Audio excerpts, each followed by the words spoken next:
پچھلی نشست میں ہم نے کچھ تو شرک کی حقیقت و اقسام کے بارے میں تمہیدی گفتگو کی، اور پھر شرک فی الذات کی جو دو شکلیں دنیا میں رہی ہیں، ایک وہ کہ جو جلیل القدر پیغمبروں کی امتوں میں پیدا ہوئی، خدا کا کسی کو بیٹا یا بیٹی بنا دینا، اس کا ذکر ہو چکا ہے، اور ایک فلسفیانہ مذاہب میں ہمہ اوست پینتھیزم کی شکل میں یا گاڈ انکارنیٹ، عیسائیوں میں بھی ایک عقیدہ رہا ہے، آج نہیں ہے۔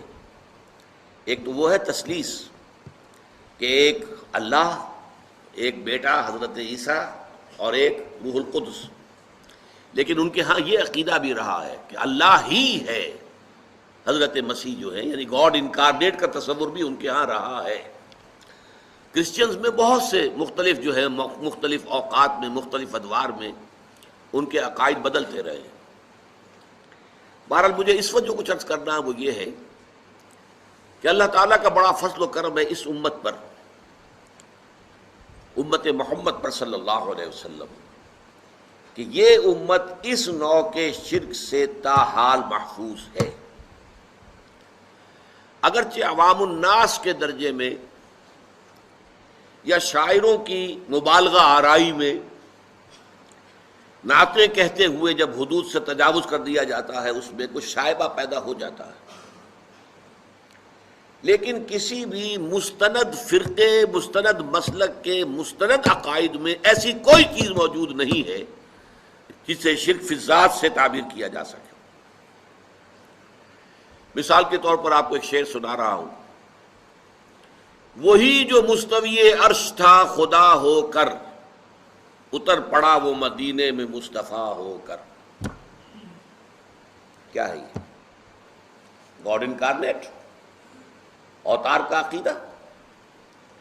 وہ اوتار کا عقیدہ چاہے رام چندر جی کے لیے ہو، کرشن جی کے لیے ہو، یا محمد مصطفیٰ صلی اللہ علیہ وسلم کے لیے ہو، عقیدہ تو ایک ہی رہے گا۔ اور یہ آپ کے علم میں ہونا چاہیے، شعر کس کا ہے؟ مولانا احمد رضا خان صاحب بریلوی۔ لیکن یہ بھی نوٹ کر لیجیے ساتھی کہ ان کے مسلک کے ایک بہت بڑے عالم جو لاہور میں ہوتے تھے، مولانا محمود احمد رضوی، مرحوم، ان کا انتقال ہو گیا ہے۔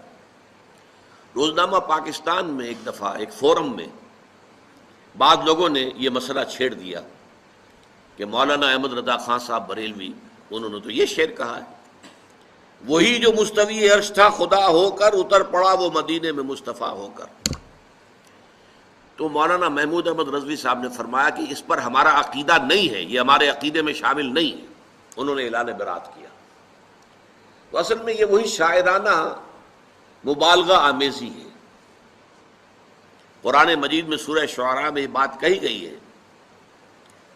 کہ شعراء جو ہیں والشعراء یتبعہم الغاوون الم تر انہم فی کل واد یہیمون، وہ ہر وادی میں چکر لگاتے ہیں، خیالات میں دور سے دور نکل جائیں گے۔ مبالغہ آمیزی اگر نہ ہو تو پھر شعر کے اندر تاثیر نہیں ہوتی۔ اسی طریقے سے ایک شعر ہے، مدینے کی مسجد میں ممبر کے اوپر بغیر عین کا ایک عرب ہم نے دیکھا۔ بغیر عین کا عرب کیا ہوا؟ عرب میں سے عین نکال دے کیا رہ گیا؟ رب۔ رب کون ہے؟ اللہ۔ بغیر عین کا ایک عرب، معاذ اللہ ثم معاذ اللہ ثم معاذ اللہ۔ یا ایک اور لفظ ہمارے یہاں استعمال ہوتا ہے کہ وہم پیدا کرنے کے لیے، ایہام جس کو کہتے ہیں، احمد بے میم۔ احمد بے میم، احمد میں سے میم نکال دیں گے کیا بچے گا؟ بتائیے۔ احد، قل هو اللہ احد اللہ الصمد لم یلد ولم یولد۔